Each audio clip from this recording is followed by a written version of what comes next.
Hello, this is Sabina at Cross Keys Crafts with part 2 of my background videos. In my last video I showed you a few backgrounds I had pulled from my stash that I wanted to make cards with, and I made cards, 4 cards in the first video. I'm going to link to that below.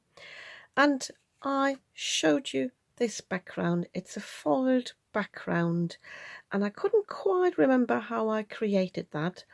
But when I was editing the video, I thought I must have made it with this wow bonding powder, and I'll show you that now how I did that. At first I thought it might be some sort of glue, but I don't think I would have got the fine details, and this is one of my background stamps. So it's not perfectly foiled everywhere, but it's really pretty in real life. It's difficult to catch it on camera. So I thought I'd just show you that first, show you how I create a card from that, and then we'll create some more cards with my other backgrounds. So as always, when we do some heat embossing, I'm using my anti-static powder tool. And I'm just heat embossing this time. I'm just heat embossing the sentiment. That, as last time, is from this stamp set here. Going to link to that below if it's still available. I really like it because it comes with the dies. And I have chosen this Make-A-Wish because this is not a bold one. This again is quite delicate, and I thought this would go nicely with the theme. So I'm inking this up thoroughly with my Versamark. Just stamping it as normal. Try not to apply too much pressure because this is silicone and gets quite squishy. And then I'm going to apply my Bond embossing powder.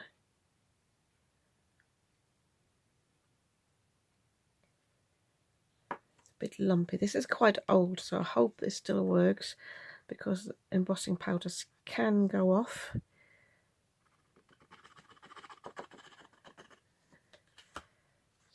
Giving that a tap. A bit of residue at the top there, but this might be cut off anyway. I just come in with a little brush.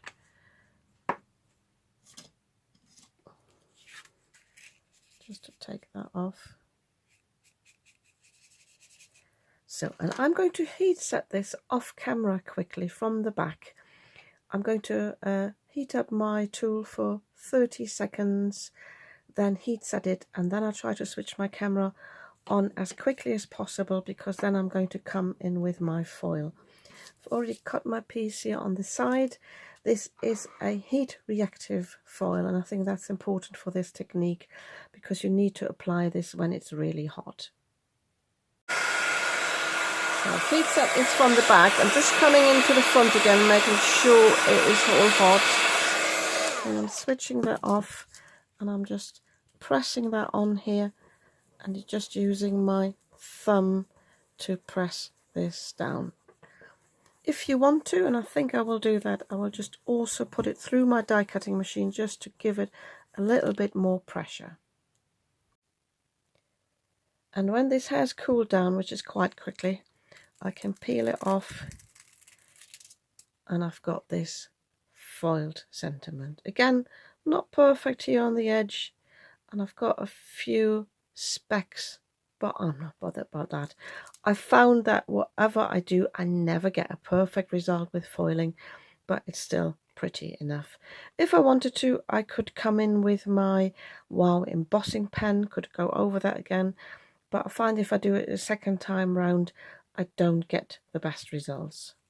Obviously, I could use this as well if I wanted to, and stick this on here, but I don't want to bother about this at the moment. I can now die cut this sentiment here with the matching die. I will though put a little piece of paper on the top in the die cutting machine just to protect the foiled areas there, otherwise I might leave some marks there. And then I will just cut this to size here and stick this on the top. I think I'll do this all off camera.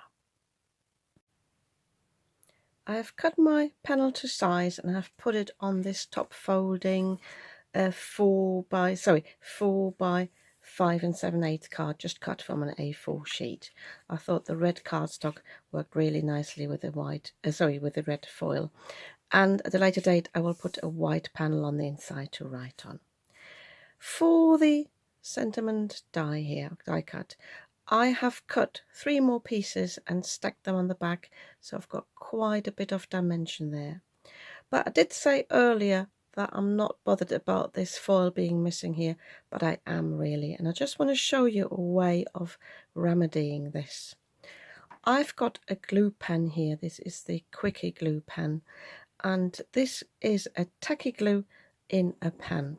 So I'm just testing it here that it's working. Make sure it's flowing nicely, and I just can go over this area where I've missed a little bit, and the glue, you've seen me use that before, is blue when it's sort of applied, and then it will get tacky once it's dried, and then I can use the leftover foil on it. I will give that a few moments because if it's too wet, it's not going to work. I have zoomed in a little bit. It's just been about a minute. I hope the camera will pick this up. So I can now put this on the top and just apply some pressure. And usually I can see through the foil whether that has worked. I might have to have another go. Nope. So that was too wet, or the pen's not flowing nicely. It's difficult to see on the black. So I'm just testing that again. But I'll leave this all in the video so you can see what can go wrong. So I might be better off. It also depends on the cardstock, because the black cardstock is very absorbent, so it might not even take it. I'm actually worried about ruining the cardstock there now. I'll have a look now if it works a second time. I've created another little sample here so you can see the method, so I'll put a little line here just for you to see that it does work, even if it might not work on that area now. There you go. So that's the effect you could get. But as I said, this cardstock might have absorbed it by now. Just using my bone folder for the pressure.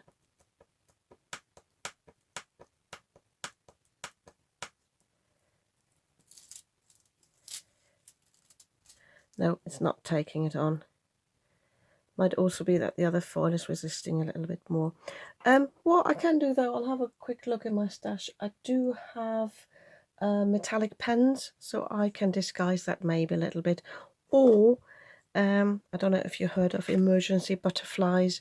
I can always put this on and put another piece of ephemera on there, something that matches. You can always get around these little mistakes. This is my first card finished, so I went for the butterfly in the end. I tried my gold pens, but they were not like the foil, so I covered it nicely with that butterfly. It's a tiny little butterfly set I have here. I don't even know where it came from. It might be from this Sasha Reed butterfly set, but it cuts 2 small ones and 3 small ones, 3 even tinier ones. And I think they really elevate this card. I'll just cut them from this red mirror cardstock. So yeah, that's the first card done. I'm really pleased with this. I will now take a break, but I will include a few more cards in this video. I'm back in my craft room to tackle these backgrounds here. So this is basically a foiled card. I just have used my glue pen, which is this Zig 2-way glue, and I've just drawn these leaves and the dots on here, but the dots were a second step, and I waited for this to get tacky, and then I just foiled this. And the piece of foil I have used, that I stuck that on this piece of black cardstock with double-sided adhesive sheet, So I basically have got the motif here, gold on black, and then basically black on gold. And ahead of this filming this bit here of the video, I have stuck this piece onto this one the way it would be properly aligned. I can't remember why this piece is smaller than the other one. Maybe I only had a small piece of double-sided adhesive. I don't know. And the silver dots here, I just did them with my glue pen again afterwards and put some silver foil on that, but I didn't keep that sheet. So my idea was to basically utilize the fact that these are identical, well, or negative and positive, I should say. And I thought I just cut these into strips so that I can then mix and match them. So I've already aligned them, put a little bit of tape here on the side, just a teeny bit. I'm hoping I don't need this because I'm not quite sure how the tape will interfere with the foil. And yeah, I shall do this off camera. I will decide in a moment what width I want. I think about 1 inch would be good. So I'm not too bothered. I can still use this strip if I start with a black one. And theoretically, I could get a twofer out of this, but I think I will be fine with just one card. I also have to check the height. I might actually cut this top and bottom first, just so I don't have to do this afterwards.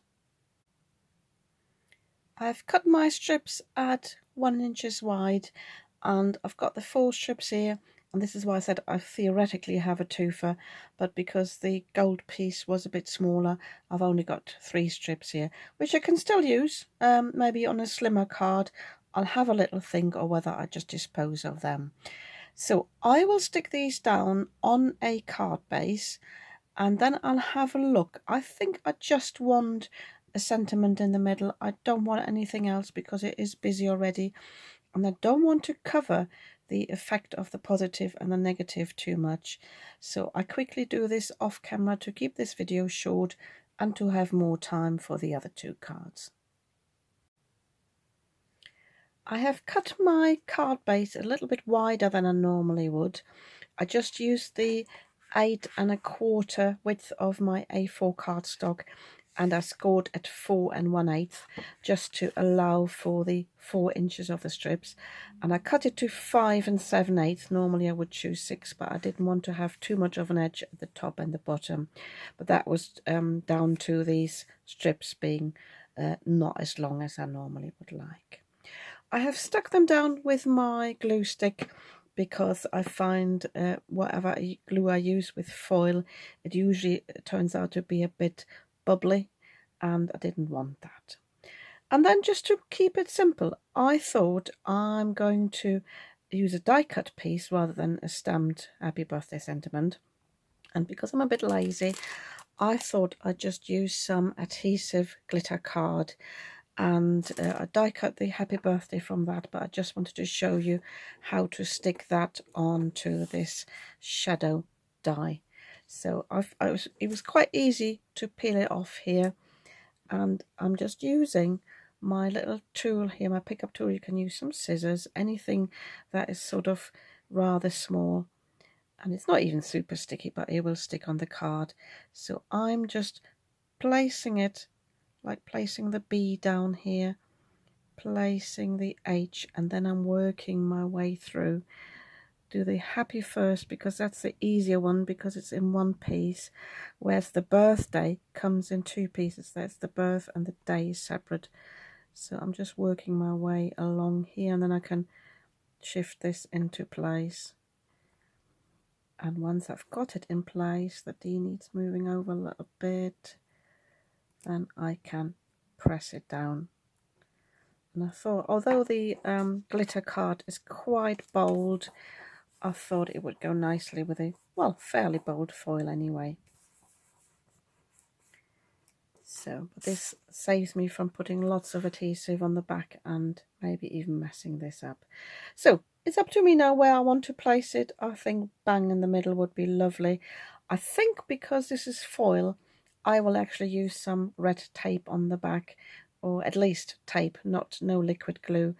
I could pop it up a little bit. I could cut a few more of these shadow dies, but I think I will actually leave it flat as it is, and then I will place a white panel on the inside.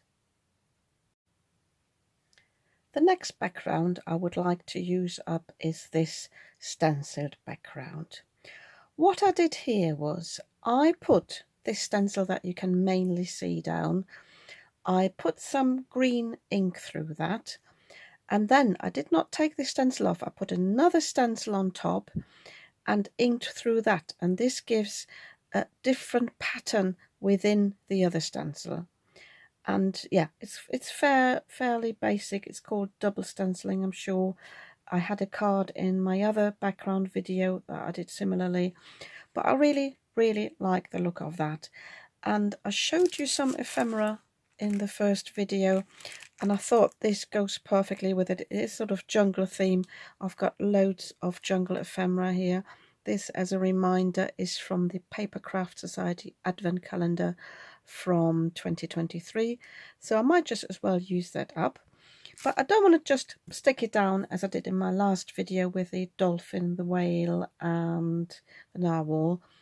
I would like to create a little mechanism, and I would like to make an easel card. For the easel card, I'm going to use this piece of cardstock. It just came out of my cupboard as it is, and I thought I might just as well use it. So this is from an A4 sheet.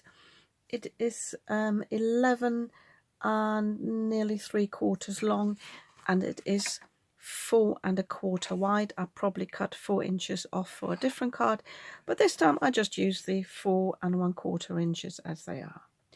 So I need to half this, which is at 5 7/8, I believe this is. This should create a half. And then I need to find the half of this again, which is, my brain usually can't do this. So if I go into 3 and go 1 down and get 2 down, I think it is correct at 2 3/4. I might be terribly wrong there. Let me just think off camera. So, a little disclaimer, it is obviously easier if you've got a 12-inch piece, you've got it at 6 inches and then score at 3. But I'm aiming at 3, but I'm moving this over just a little bit, so I've got a little bit of a gap there, and a little bit, sort of that line is a little bit away from there. So if I score at 3 now, this should be sort of in the middle. It doesn't really matter though, 100%. I'd rather have the 3 inches here between that middle line and there, and have this one a little bit shorter. I don't think it matters really for an easel card. So sorry about that. So I now need to create a normal top folding card, and then this one becomes a mountain fold as well, because this is how we create the easel card. So this will fold flat, but the recipient can set it up like this. So that's why I said it doesn't matter if it's a little bit shorter, as long as I think this bit is the longer one. So I now have to measure my pieces of cardstock. I actually had the idea of cutting this out in this shape, do a bit of fussy cutting, and using that on the front panel to have this sort of overlap a little bit or overhang a little bit, and then just use this part here for the back or even for the bottom. I'm not quite sure yet what I want to do there, and how much I actually have got to play with. So if I wanted to cover the whole panel there wouldn't be enough. But I'm thinking if I cut this into half, have that overhang a little bit, that would look really nice. I do this off camera now. I obviously have to cut it a little bit slimmer as well. So have a little bit of a play how you want to cover yours. I also think I need to put a little bit of a layer on the back here because it's very flimsy card as well. Just popping in to show you what I've done. I actually decided to cover the bottom here and the back with this cardstock, and I just cut a piece off that is 4 inches wide, because then that covers the width of this, and I then cut this to 3 inches, I think it is, no, 2 3/4, and that can go on the back, and this one is just 2 1/4 that can sit here. And I'm not too bothered. I will have obviously a little stopper, and then I can put some white card in there for a greeting, and that then leaves me with this piece. And for this here, I just thought I measure how much I need to cover in the back, so I will just place this on here. I have a little bit of an edge on all pieces there, so if I fold it over like this, I can mark here on the back just with a pencil where I would have to put a little bit more cardstock before I start the fussy cutting. I have fussy cut my piece. I cut it to size and then rounded off these leaves that I cut off a little bit.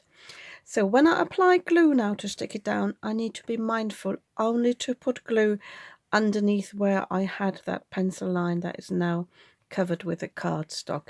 That's important because this will overhang and I don't want any glue on that piece. So I want to show you how I have progressed. I have put the 2 lines here. I've covered the bottom of the line a little bit here with the 2 leaves, and I also put a leaf here. I had a second one then there, but I found this sentiment, hope you have a awesome day, so I thought I'd pop this here. But because I've got a bit of a layer here, I have used one of the other sentiments that I'm not going to use, and I've covered 2/3 of the back here, so that allows for the height difference, and then I can just glue this down. I've used my magic glue for all of these. It wasn't even super precise, so that can just go over the edge there. I just didn't like the necks of the lines because they just stopped there.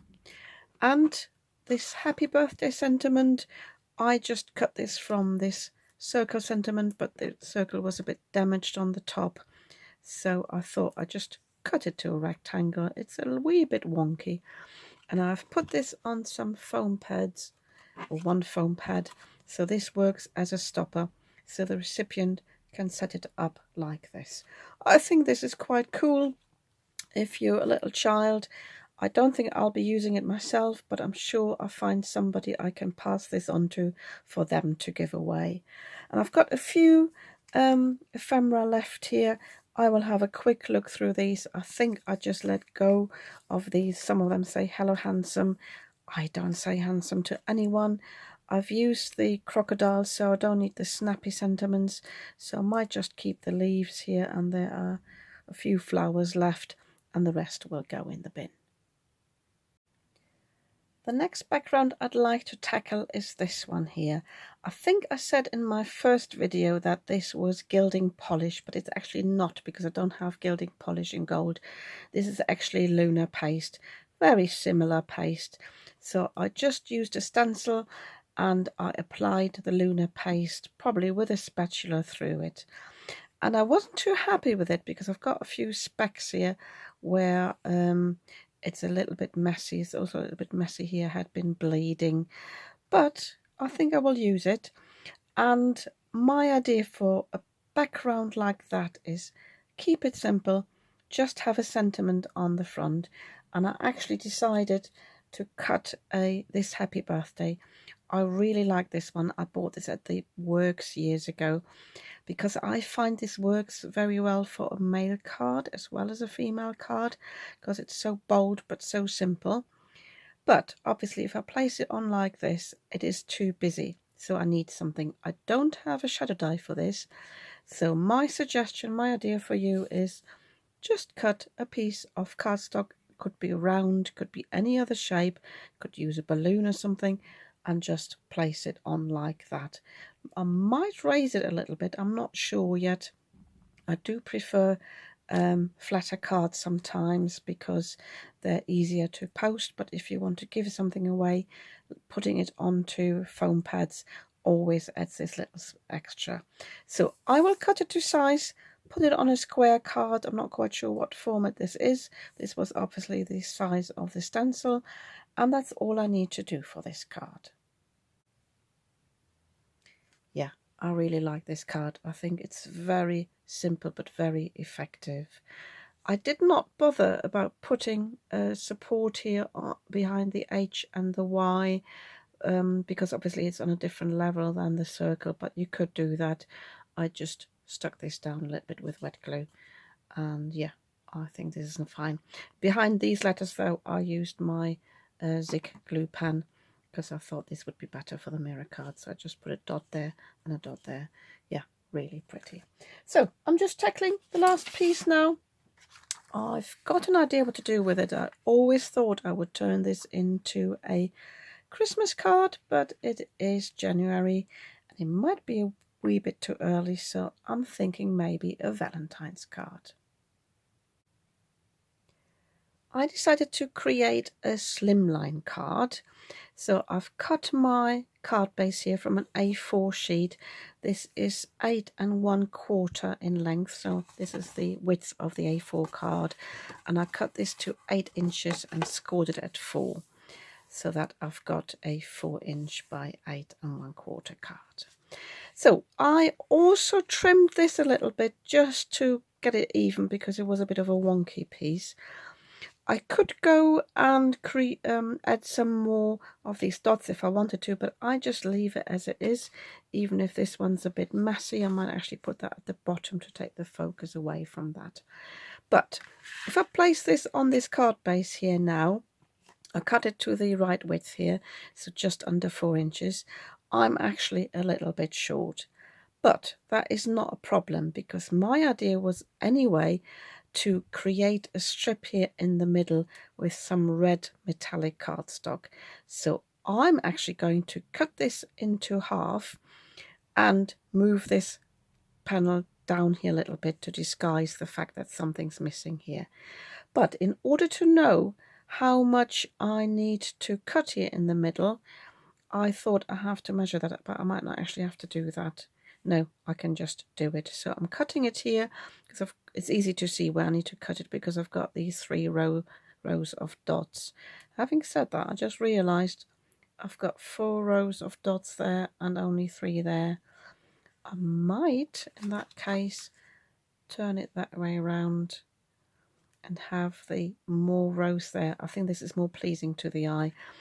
And if I don't like that dotty at the top, I might just go in with my glue pen again. So this is what it is. Just in case I've forgotten it, just go in with my glue pen. This might, no, it might actually be a different glue, but I can just use my glue pen and make this one a little bit more solid, and maybe the bottom one as well. I did this years ago. It's been in my stash for years. It might even have rubbed off a little bit, but I'll see. But yeah, in the meantime, I will cut a strip of red cardstock, so definitely at least that width that I've got here to cover the middle, but I will have to do it a little bit more. And I will also find a sentiment, either a stamp or maybe something that makes it look like a Valentine's card.